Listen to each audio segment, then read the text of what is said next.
अस्सलामु अलैकुम वरहमतुल्लाह।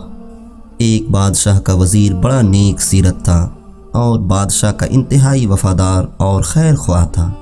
वो हर काम में पहले रज़ाए इलाही को मद्देनज़र रखता था और फिर बादशाह के हुक्म की तामील को हर चीज़ पर मुक़द्दम रखता था।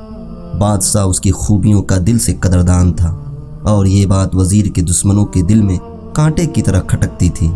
वो हमेशा ऐसे मौके की ताक में रहते थे कि नेक सरशस्त वज़ीर को बादशाह की नज़रों से गिरा सके। एक दफ़ा उन हासिदों को ये खबर मिली कि वज़ीर ने कई लोगों को इस शर्त पे रुपये कर्ज दे रखे हैं कि जब बादशाह मर जाएगा तो ये कर्ज उनसे वसूल किया जाएगा। एक हासिद बादशाह के पास गया और कहा कि जहाँ पनाह, ये वज़ीर आपका खैर ख्वाह नहीं है।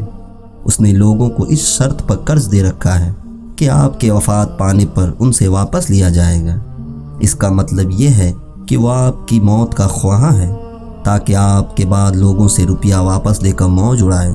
बादशाह ने वज़ीर को तलब किया और ये पूछा कि ये क्या मामला है।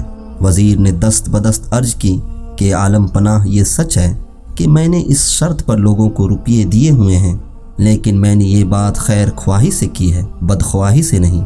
मेरी गर्ज तो ये है कि बेचारे मकरूज़ हमेशा आपकी ज़िंदगी और सलामती के लिए दुआ करते रहें ताकि उन्हें कर्ज़ वापस करने की नौबत ना आए।